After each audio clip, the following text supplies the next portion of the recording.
Saudara, penting sekali untuk ingat ini ya. Kita ada di sini, itu Tuhan tuh punya tujuan. Ya. Dan tujuan itu adalah salah satu perjalanan yang harus kita hidupi sampai ke titik yang Ia mau.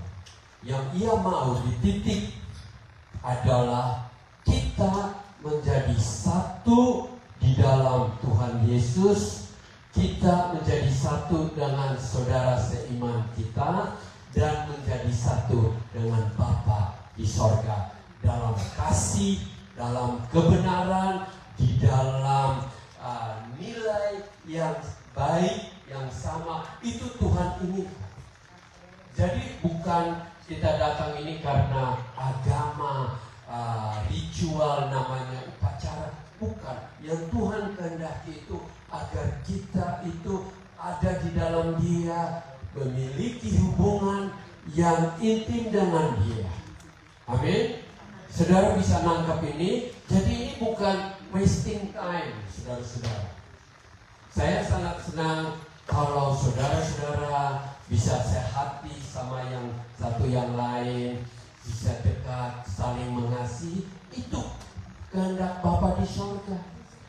Tuhan Yesus dalam doa tercatat sebelum Dia ditangkap, ya, di kayu, disalibkan. Itu doanya, biarlah mereka satu.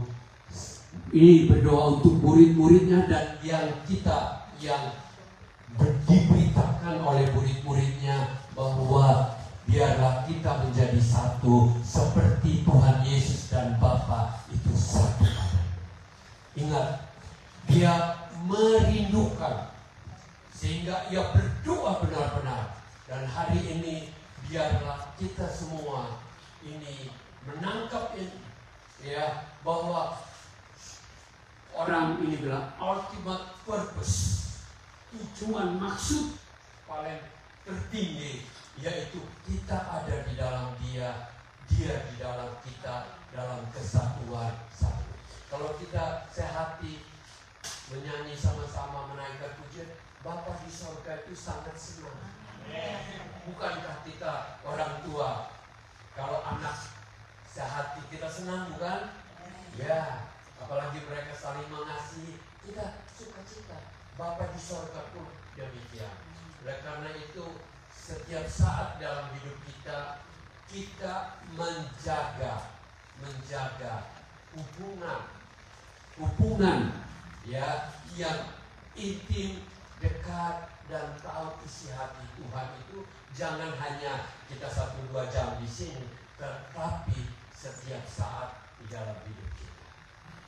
Benar nggak? Oke. Oleh karena itu, saudara-saudara, Tuhan itu untuk mencapai apa yang Ia rindukan. Karena sesudah dirusak oleh dosa, ya, itu Dia tetap merindukan. Dia memberikan firman-Nya, Taurat itu, supaya kita tahu mana yang salah, mana yang benar. Supaya kita bisa sadar bahwa ini dosa dan ini tidak berdosa. Tapi bukan di situ saja. Ia mengirimkan nabi-nabi untuk mengingatkan kepada umat yang sudah diberikan firman itu. Ya, Dia memilih Abraham itu supaya apa? Dari Abraham lahirlah Yesus Kristus yang akan menjadi berkat untuk semua bangsa di muka bumi ini. Ya, Abraham. Jadi Dia pilih Abraham itu bukan hanya pilihan seperti orang memilih jadi pekerja. Dia memilih karena dari keturunannya itu. Bukan itu saja, Dia memberikan Tuhan Yesus. Luar biasa. Karena tanpa Tuhan Yesus tidak ada kuasa apapun yang bisa melepaskan kita dari kuasa dosa itu, dari ikatan itu, belenggu itu. Tidak bisa kecuali ada kuasa dari surga yang memerdekakan, melepaskan kita dari belenggu. Seluruh dunia banyak orang ingin cari Tuhan. Benar, mereka mungkin ingin kenal, tapi mereka jalannya adalah jalan yang tidak sesuai dengan apa yang Tuhan turunkan dari surga. Dan bukan itu saja, untuk Dia membentuk kita, seperti kita melatih anak kita.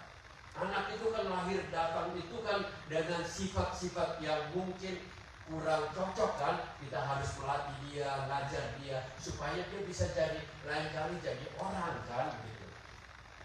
Nah, Tuhan itu memberikan firman yang tercatat ini bukan atas rencana manusia. Ya, mungkin manusia punya ide sekarang macam-macam. Ini dibukukan supaya kita punya satu, untuk kita bisa tiap hari bawa kemana, kita baca, kita belajar, ini semua adalah hatinya, firmannya, kerinduannya, semua tercatat. Oleh karena itu jangan memperlakukan firman Tuhan ini, Alkitab ini hanya kayak untuk dirak aja. Sudah penuh dengan abu, gitu, mau pegang udah penuh. Tapi tiap hari kita baca. Kenapa? Itu memberikan kita ini. Saudara-saudara, ini sebenarnya memang buku yang ada cerita, ada apa semua. Tuhan pakai cerita untuk berbicara kepada kita. Karena dia pakai kisahnya Daud dan Bathsheba. Itu kan supaya kita laki-laki semua tahu diri. Jangan salah. Benar enggak? Itu kan ceritanya. Dia pakai cerita Samson. Dia pakai cerita apa? Supaya jangan salah ikut Tuhan. Nah itu. Kalau manusia hanya tulis aja seperti buku manual mobil punya. Saudara pernah baca nggak manual mobil? Itu kan tebel kan? Tapi nggak pernah dibaca kan? Kenapa tidak? Nggak enak. Tapi kalau ada cerita luar biasa kan? Nah, karena ya mirip ya seperti apa yang saya alami gitu. Akhirnya kita belajar. Bukan itu saja. Ini adalah surat cinta. Kisah bagaimana ia merencanakan keselamatan dalam hidup kita. Dia merencanakan ini loh jalan yang benar ini di sini dan ini buku. Bukankah kita semua kalau ada kekasih kita yang kirim WA ke kita, ataukah dulu yang kita sir-siran, naksir-naksir gitu, kalau dia kirim itu baca ulang-ulang kan, gimana? Baca ulang-ulang kan dulu mah. Zaman dulu kan masih surat-suratan, ya dulu. Ini rata-rata dulu kan pacaran itu masih surat-suratan, nggak pakai WA kan, WA baru 20 tahun terakhir ini kan. Nah, ada yang kita bilang, kan baca ulang-ulang sampai di toilet aja juga masih pengen baca lagi. Kenapa? Itu karena ada hati rindu kan. Nah, kenapa sekarang Alkitab ini kok kita jarang baca? Oleh karena itu, hari ini kita akan lanjutkan tema pertama, bagaimana Roh Kudus itu disiapkan untuk kita. Dan bukan itu saja, Roh Kudus itu datang dengan kuasa untuk luar biasa sekali, yang mengubah yang murid-murid yang penakut itu menjadi luar biasa. Nah, hari ini kita akan baca di Galatia 5 ayat mulai 16 sampai 26. Sama-sama baca. Ini ingat ini, Galatia 5 ayat ini adalah bagian salah satu yang sangat penting untuk hidup kita orang percaya. Ayo, Galatia 5. Sudah. Ayo, saya baca ayat 16. Kita baca ini ya. Saudara baca ayat 17. Maksudku ialah hiduplah oleh Roh, maka kamu tidak akan menuruti keinginan daging. Ya, ayat 17. Sebab keinginan daging berlawanan dengan keinginan roh, dan keinginan roh berlawanan dengan keinginan daging. Karena keduanya bertentangan, sehingga kamu setiap kali tidak melakukan apa yang kamu kehendaki. Ayat 18. Akan tetapi jikalau kamu memberi dirimu dipimpin oleh Roh, maka kamu tidak hidup di bawah hukum Taurat.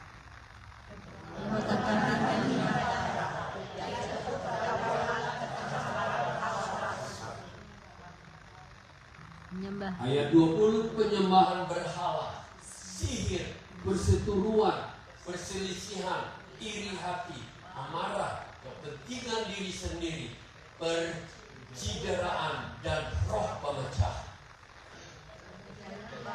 Demikian kemampuan pesta pora dan saling menjadi. Pada semua itu seperti yang dalam Tuhan tahu. Masa siapa melakukan hal-hal yang demikian, dia tidak akan mendapat bagian dalam kerajaan Allah.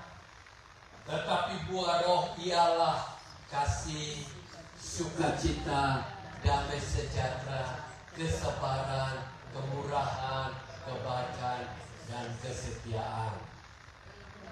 Melembutan permasalahan sendiri, tidak ada hukum yang menentang hal. Ayat 24, barang siapa menjadi milik Kristus Yesus, ia telah menyalibkan daging dengan segala hawa nafsu dan keinginannya. Jika kita hidup oleh roh, baiklah hidup kita juga dipimpin oleh roh. Ayat 26, dan jangan kita gila hormat, jangan kita saling menantang dan saling mendengki. Ayat-ayat nanti Om Sam ini terus satu-satu ya, ikutin. Nah, yang pertama kita lihat di sini bahwa hiduplah oleh roh. Orang yang ada dalam hatinya percaya Tuhan Yesus sebagai juru selamat itu karena pekerjaan Roh Kudus, dan Roh Kudus itu tinggal dalam hidup kita kalau kita itu memiliki hubungan dan kepercayaan itu. Jadi jangan harus menunggu bahwa kita harus bahasa lidah baru bilang itu ada Roh Kudus. Saat kita mengaku Yesus Kristus adalah Tuhan, itu karena Roh Kudus, dan Roh Kudus itu tinggal dalam hidup kita. Ya, dan selebihnya nanti kita akan bicara lebih berikut bagaimana ada karunia Roh Kudus itu. Tapi hari ini kita tahu bahwa setiap kita di sini yang mengaku Yesus Kristus adalah Tuhan itu karena Roh Kudus, dan Roh Kudus itu ada tinggal dalam hidup kita. Tapi pertanyaannya adalah begini, apakah kita hidup di bawah pimpinannya atau tidak? Saya ulangi lagi, seseorang bisa hidup dengan kita satu rumah, tetapi kalau kita tidak peduli dengan orang itu, maka orang itu tidak ada arti dalam hidup kita, bukan? Bisa mengerti ya? Jadi kita harus sekarang ini bagaimana kita memperlakukan Roh Kudus itu yang memberikan kita kemenangan, memberikan kita kekuatan, memberikan kita jalan yang berbaik dan penuh dengan hikmat. Ya, saudara-saudara, ya, daging itu ini tubuh ini. Tapi bukan soal tubuh ini tidak salah, tapi kehendak yang ada di dalam daging. Ini yang disebut Rasul Paulus katakan daging itu adalah sifat dosa yang keluar dari manusia. Sifat dosa itu yang ada, dan kebanyakan kita semua sudah pernah hidup di bawah daging itu, di bawah kuasa daging itu, sehingga kita itu masih diikat oleh kuasa daging itu, sehingga sering sekali itu yang mendrive atau menuntut hidup kita. Saya berikan contoh, suami istri, atau mungkin ada di sini ibu yang tidak punya suami lagi. Ya, kalau suami istri bertengkar, salah bicara, nggak usah bertengkar, salah bicara. Yang keluar itu Roh Kudus, pimpinan Roh Kudus atau kedagingan. Kebanyakan kedagingan bukan emosi, kecewa, sakit hati, ingin balas, dan mungkin tidak balasnya zaman sekarang kan nggak main fisikal, tapi hati itu iri. Benar nggak? Nah itu masih menunjukkan bahwa kita punya cara hidup itu masih ini masih kedagingan. Masih, kalau ada, katakanlah ada anak cucu yang bikin tidak sesuai, bagaimana kita berbicaranya? Kebanyakan emosi sudah beralih kalau dia berbuat sesuatu yang tidak ini. Oke? Oleh karena itu bertentangan. Bukan saja bertentangan, berlawanan, opposite. Kita harus tahu beda bagaimana kita ini harusnya hidup sesuai menjadi orang percaya yang sejati. Banyak orang pergi ke gereja, banyak orang sudah bilang mengaku Tuhan Yesus 30-40 tahun yang lalu, tetapi tanpa disadari hidupnya itu masih dipimpin dan dikuasai oleh kedagingan. Ya, saya berharap supaya di sini tidak ada lagi, termasuk saya.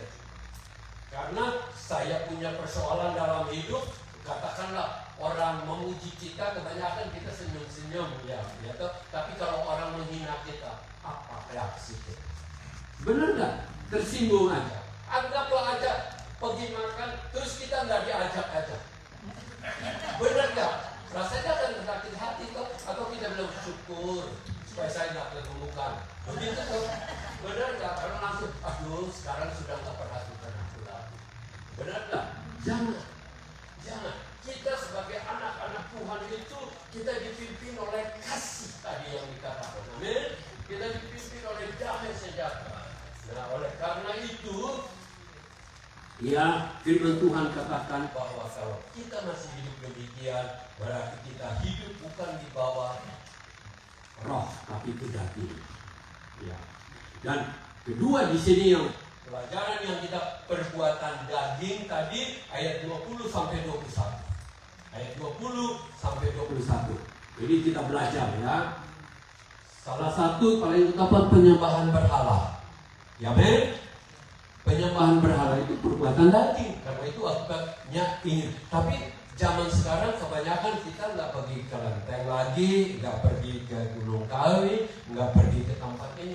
Tetapi tanpa kita sadari bahwa banyak penyembahan berhala dalam hidup kita. Ingat, uang itu adalah mamon yang penghat. Ingat dengar, adalah berhala yang terbesar. Tapi saya lihat sekarang nomor 2 yaitu apa? HP. Saudara tahu nggak berapa banyak kita lebih spend waktu untuk nonton yang tidak karuan? Tidak salah kalau kita belajar firman Tuhan. Tapi kalau sudah mulai yang nonton ada lagi, kan sering tanpa kita sadari Facebook itu waktu baru gini dari China punya sudah kirim, dari Thailand punya sudah kirim, ada foto-foto yang bapak-bapak hati-hati. Oke. Sihir. Ingat loh, sihir itu mungkin kita tidak sihir gini kan, benar nggak? Tapi setiap cara berpikir, cara perkataan kita berbuat itu adalah pekerjaan sihir. Saya sering katakan, tanpa nggak sadari, suami lakukan untuk istri, istri lakukan untuk suami, dan orang tua kepada anak, anak juga kepada orang tua. Itu sihir, bukan hanya pakai begini-begini. Kebanyakan itu apa? Perkataan kita mengancam, itu sebenarnya intimidasi itu sudah bagian daripada sihir. Dengar itu. Tampakan kita nggak sadar itu suka mengancam suatu. Oh kalau you suami istri bilang, oh kalau you nggak bikin ini nanti besok nggak makan. Berarti nggak mau masak kan? Itu sebenarnya mengancam itu. Ya, apalagi kalau seumpama dominasi, keputusan istri sudah tidak ada artinya lagi, dia dominasi. Saya mau ini, itu dominasi itu tanpa nggak sadar kita sedang melakukan perbuatan sihir, spirit of divination namanya. Apalagi manifestasi apa? Manipulasi. Tahu nggak? Pendeta tuh nggak sadar bisa manipulasi. Oh kalau kamu nggak ke gereja ini lagi kamu nggak diberkati. Itu salah. Benar nggak? Itu harus hati-hati itu. Jangan sekali-sekali perkataan kita kata-kata yang mengancam atau mendominasi atau sih. Kita harus hati-hati. Oke, perseteruan itu kayak apa? Bentrok ya, bentrok. Perselisihan. Perselisihan. Ingat loh, kita semua manusia bisa saja punya pendapat yang berbeda. Ingat, kita semua tidak sama, tetapi kita belajar untuk menghargai satu sama yang lain. Amin. Jangan sampai perang-perang gitu. Iri hati, di sini nggak ada. Saya sudah bilang kalau orang yang lihat orang lain lebih, orang lain kok lebih langsung hatinya mulai arah ke saya kok nggak dapat gitu. Itu tanda Tuhan. Ini kecil kelihatannya. Ada orang itu yang orang pakai lebih bagus aja dia rasa kayak udah ini. Dan ini harus tahu lagi. Saya ini kan perhatikan tiap hari namanya saya. Ada yang teman yang satu ngajak yang satu nggak ngajak yang satu sudah iri hati. Terus saya ini yang dulu kasih kenal kok kamu.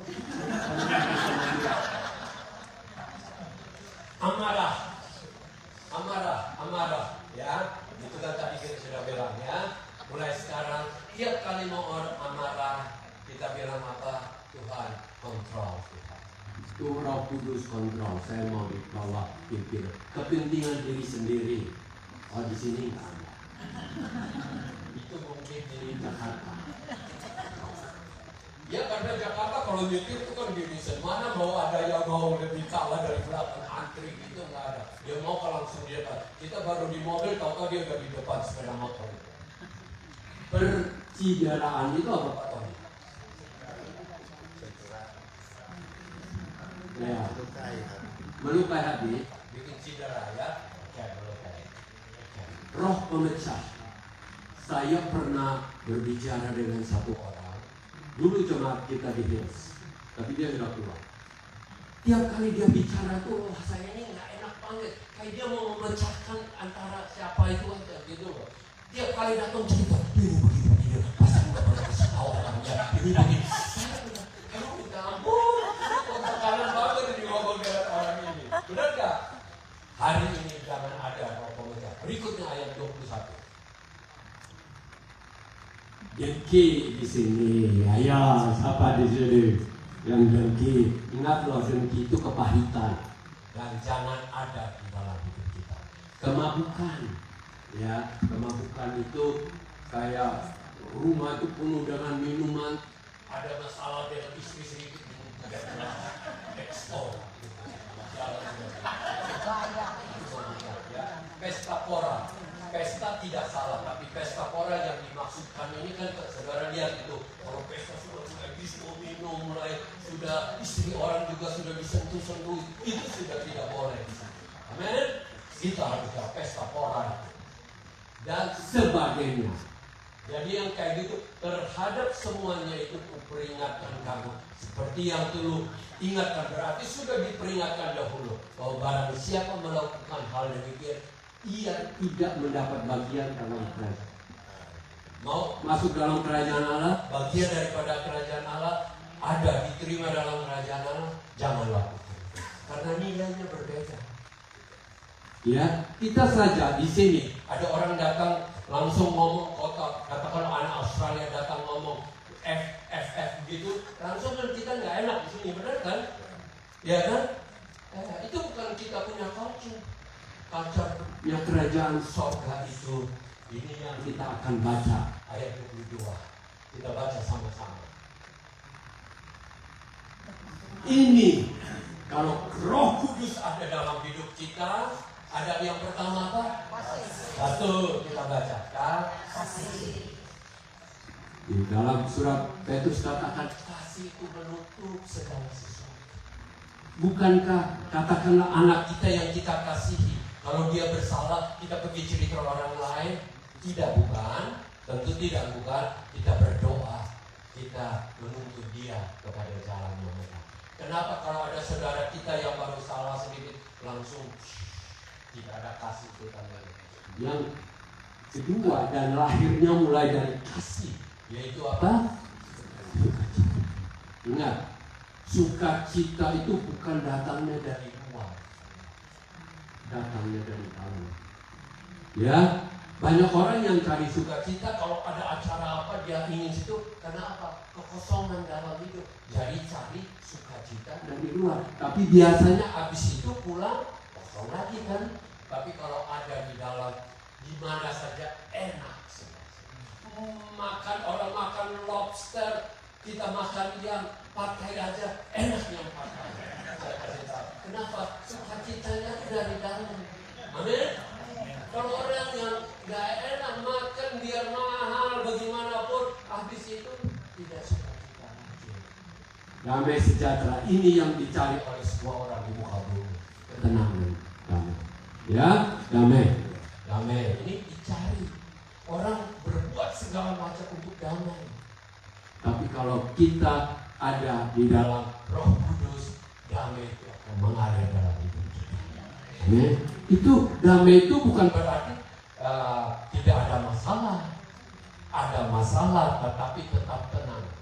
Saudara pernah ada satu sayembara. Si raja katakan, siapa yang bisa menggambarkan damai sejahtera gambar yang temanya adalah damai sejahtera, saya akan memberi anak perempuan saya. Itu kan sayembara ya. Semua pelukis-pelukis datang. Gambar, wah, pohon pemenangan indah, semua indah gitu ya, bagus gambarkan ini. Tapi ada satu orang dia gambar, ada ombak di batu karang yang dipukul oleh batu karang, ya, ombak memukul batu karang, tetapi di balik batu karang itu ada satu sarang burung yang ada di batu karang itu, tapi dikelilingi ombak yang besar, tapi ada di situ. Raja bilang ini yang benar. Kenapa? Meskipun ada ombak di sekitar dia, tetapi dia duduk di batu karang yang kuat, dia bisa bertelur dan punya anak di situ. Berarti ini burung ini penuh dengan damai sejahtera. Jadi di luar tidak mempengaruhi dia. Saudara-saudara, kalau kita memiliki sang Raja damai, ingat Tuhan Yesus. Waktu apa? Natal kita ingat, selalu ingatkan Yesaya 9 ayat 5 dan 6 katakan dia adalah sang Raja damai. Jadi kalau dia ada dalam hidup kita, maka kita ada dalam hidup kita. Kesabaran ini yang saya masih terus belajar. Oh Tuhan, aduh Tuhan, saya terlambat Tuhan, saya gak sabar. Saya butuh Tuhan menolong saya supaya saya penuh dengan kesabaran. Ya, memang sabar itu nggak gampang ya. Benar nggak? Ya, kemurahan. Saudara tahu kemurahan artinya apa? Ya. Murah hati itu mudah mengampuni yang pertama. Terus kedua, murah memberi. Kalau ada orang salah, nggak ingat-ingat. Benar kan? Mestinya kayak gitu. Jangan terus saja ingat-ingat. Kalau kebaikan orang tidak diingat, tapi kalau ini orang ini kebaikan. Saya sangat senang sekali dengar ada yang suka dulu minum kopi dan suka bayar lebih dulu. Bagus gitu. Amin. Baik, benar kan? Bagus gitu. Ada yang duduk makan sama-sama di Mandarin Kenap begini. Bener dong. Coba kalau ini kan, kalau nggak kenal kan belum makan itu. Mungkin ada orang lain yang sudah kaya kan begitu. Tapi kalau penuh kasih enak bukan? Itu sebenarnya Bapak di surga itu rindu kayak gitu. Benar? Rindu kayak gitu. Oke. Kebaikan, kesetiaan. Ya. Ini juga setia. Setia itu bukan saja suami istri, setia pekerjaan yang kecil, setia apa lagi? Jangan baru orang ini sedikit sudah mata sudah ingin cari agama lain atau kepercayaan yang lain. Karena itu lebih menarik. Ya, hati-hati, setia. Dunia ini sekarang ini ya sedang berkocak, dan roh yang dipakai oleh AI. Dengar ini, dari pagi-pagi saya datang. Pendeta terkenal Amerika katakan, AI akan membuat banyak orang punya iman itu delusion. Dibohongin, ditipu. Benar. Karena deception, bahasa Inggrisnya deception, penipuan itu. Karena firman Tuhan katakan, Tuhan Yesus kata, sebelum aku kembali, apakah aku menemukan iman? Kenapa? Karena banyak orang iman berguguran akibat karena AI itu. Hati-hati, ya, hati-hati. Karena dengan AI ini, dengan sedikit tekan begini aja sudah keluar segala macam cerita. Jadi kita usahakan jangan sering mendengar yang bohong-bohong.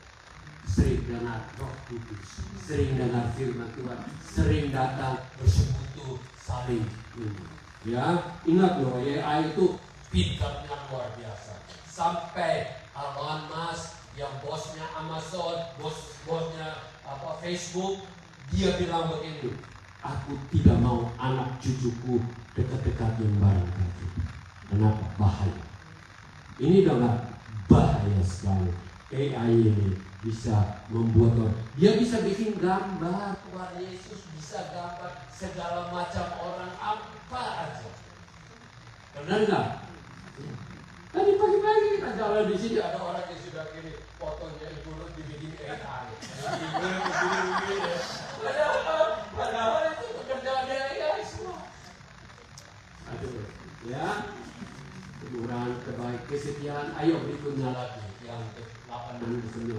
Kelemah lembutan. Ya, kalau istri salah ngomong, suami jangan balas emosi. Lemah lembut. Orang Solo itu kan orang lemah lembut ya. Itu dari luar, karena dari dalam mungkin dia bilang ya gua bunuh lu ya. Benar nggak? Benar kan? Iya. Banyak orang begitu. Kelembutan itu dari dalam. Rindukah kita memiliki itu? Orang boleh ngomong, orang boleh apa? Kita tenang dan tetap tersenyum. Itu yang Tuhan inginkan. Reaksi kita, refleksi kita itu adalah sesungguhnya kita. Tuhan mengizinkan segala sesuatu itu terjadi. Tuhan untuk menampakkan sebenarnya kita itu siapa. Kalau orang pinjam kita duit, belum apa-apa, kita sudah marah-marah. Wah, ini orang pinjam duit ini, saya cerita supaya namanya jelek. Itu hati-hati karena kita punya hati masih belum banyak baiknya. Tapi kalau orang yang ini, orang pinjam duit pun kita diam. Tuhan, aku berserah. Kalau dia tidak bayar pun tetap puji Tuhan, karena Tuhan sudah siap memberkati dari cara yang baik. Amin. Amin. Nah, ini yang satu di penguasaan. Penguasaan diri itu soal makan. Saya terus terang, saya masih minta ampun kepada Tuhan. Kalau lihat buah, kalau gak makan, saya rasanya kayak gak enak gitu. Jangan mau ambil aja itu buah. Benar nggak? Mungkin saya buah, tapi saudara apa? Pas lagi gambar yang gak bagus, dikirimkan di Facebook, kita buka, tahu-tahu sudah masuk yang gambar yang gak bagus. Gimana? Kita mau cepat-cepat begini atau tetap? Ini gak, itu bapak-bapak yang bicara di sini. Penguasaan diri. Jadi ada apa-apa, kita bagaimana meresponnya. Amin? Amin? Oke, kita akan selesaikan. Tidak ada hukum yang menentang hal itu. Berarti kalau kita hidup dalam 9 buah tadi, 9 buah roh itu, tidak ada hukum yang bisa. Tidak ada yang menentang. Itu memang kebenaran dan itu adalah hati Tuhan. Siapa yang akan menentang orang yang memiliki hukum ini? Kecuali orang itu setan. Benar nggak? Pasti akan menentang. Tapi kalau kita di dalam Dia, pasti kita akan. Tadi dikatakan kalau kita sudah melakukan hidup dalam roh, kita sudah memenuhi hukum Taurat itu. Saudara bisa ngerti? Hukum Taurat itu diberikan oleh Tuhan melalui Musa kepada orang Israel supaya mereka tahu mana yang salah, mana yang benar, dan supaya bisa tahu bahwa ini salah. Sebelum hukum Taurat orang tidak tahu itu salah dan benar, tapi ada hukum Taurat ini untuk menyatakan bahwa ini loh salah. Nah, tetapi kalau kita sudah hidup dalam roh, hukum Taurat itu sudah digenapi dalam hidup kita. Karena firman Tuhan katakan kasih itu sudah menurut perintah paling utama untuk mengasihi Tuhan dan mengasihi sesama kita. 10 hukum itu kan tahu kan? Ya, kita ini. Ya, kita ayat 24. Kita cepat saja. Barang siapa menjadi milik Kristus Yesus, ia satu baca lagi, ia telah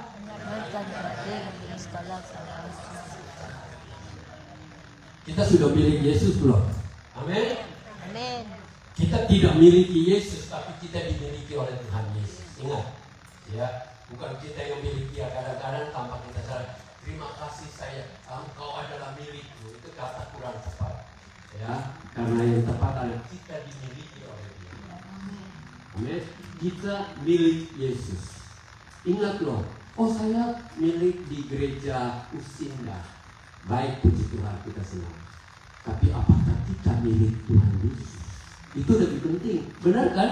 Namanya kita manusia semua terbatas. Saya nggak bisa menjaga semua saudara sampai selamanya. Kita tidak tahu kan? Ibu Ruth yang begitu cinta saudara aja, kemarin dulu sudah 3 hari yang lalu bisa dipanggil Tuhan. Bisa. Ya.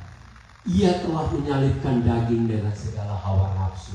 Berarti kalau kita truly benar-benar dalam pilih kita sudah menyalibkan. Berarti nyalib itu sudah terhadap apa? Hidup lama. Hidup kedagingan itu harus. Karena kalau kita tidak salibkan bersama dengan Tuhan Yesus, disalib itu mati, itu akan muncul lagi.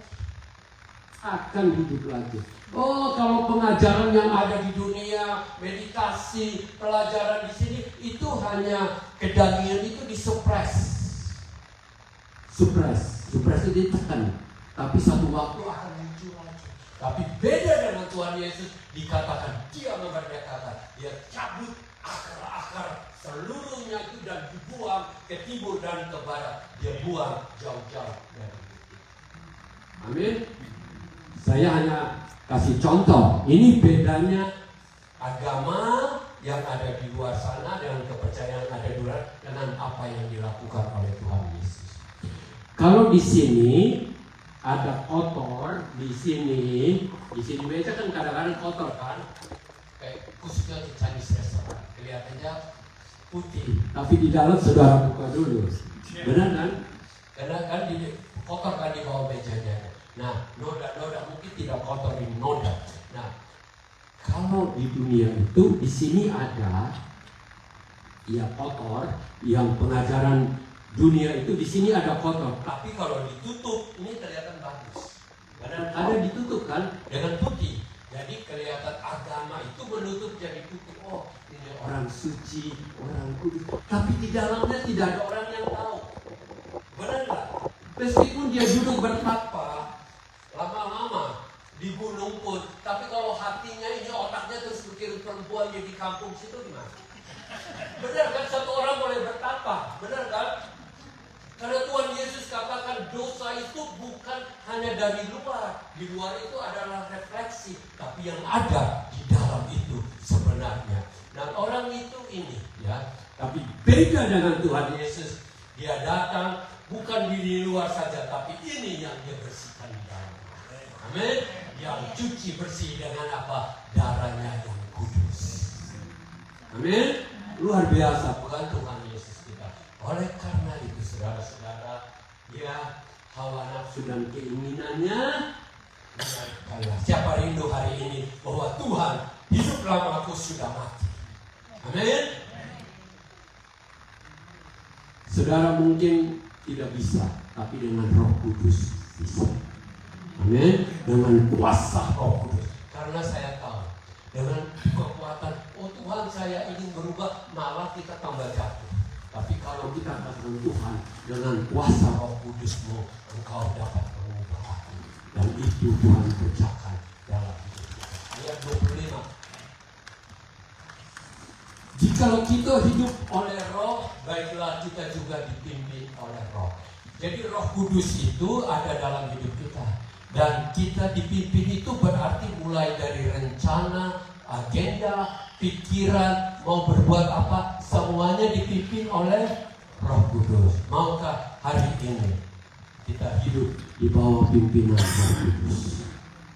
Ingat loh, Tuhan itu Dia mengutus Roh Kudus supaya memperbaiki, bukan saja memperbaiki, mengubah, mentransformasi hidup kita supaya yang nampak adalah Kristus di dalam hidup kita. Kita semua rindu dipimpin oleh Roh. Ayat terakhir ini teguran. Jangan kita gila. Kurang lagi, jangan gila. Ini persoalan besar. Kenapa? Karena saya pergi ke gereja ketemu pendeta pun masih gila hormat.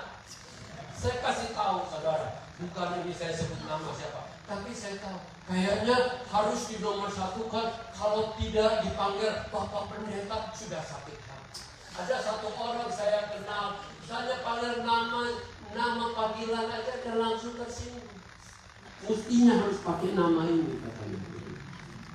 Saudara harus tahu, namanya manusia, kita semua itu, apalagi dari masa kecil kurang dianggap nama, saudara kurang anggap, itu tuh cari.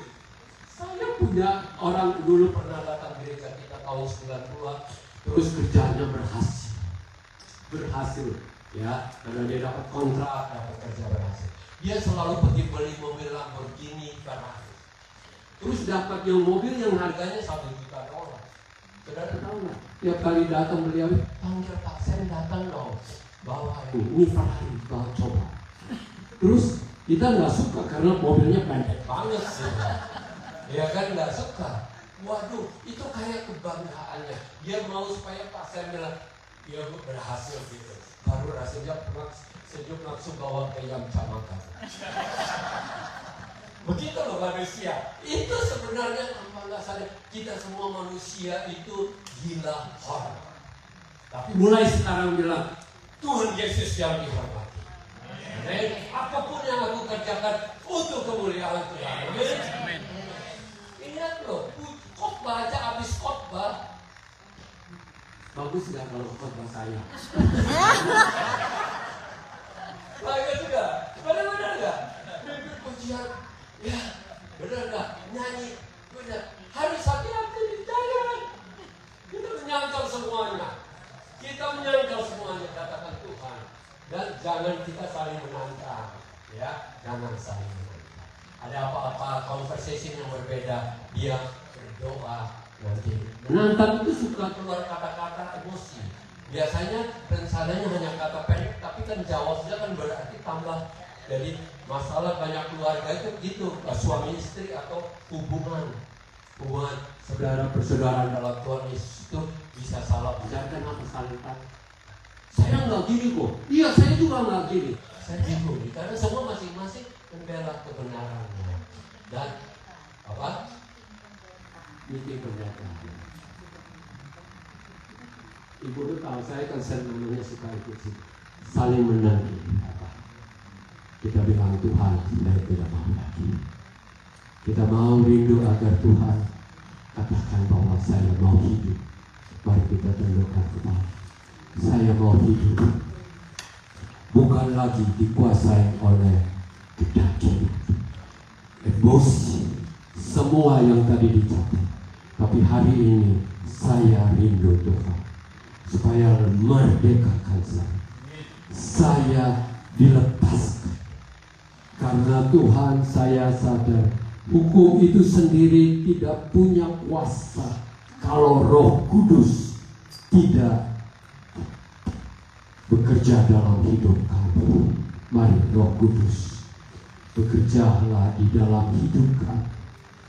supaya kami yang adalah milik Kristus Yesus memancarkan buah-buah Roh Kudus dalam hidup kami. Tuhan Yesus, Engkau sudah mengutus Roh Kudus-Mu dan tinggal di dalam kami.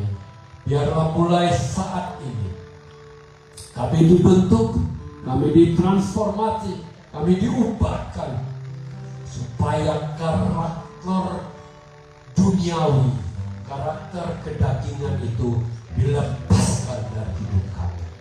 Dan kami hidup di dalam pimpinan Roh Kudus. Terima kasih Tuhan. Mari hari ini siapa yang rindu? Siapa yang rindu agar apa yang sudah direncanakan Tuhan itu dengan mengutus Roh Kudus itu terus berkarya dalam hidup kita dan menghasilkan buah-buah yang matang. Ingat, kalau kita ada Roh Kudus akan menuntun kita. Tetapi kalau kita tidak mau dengar, Dia akan membukakan dia dan dia akan diam. Tapi hari ini katakan, Tuhan, saya mau dituntun oleh Roh. Terima kasih Tuhan. Terima kasih. Hamba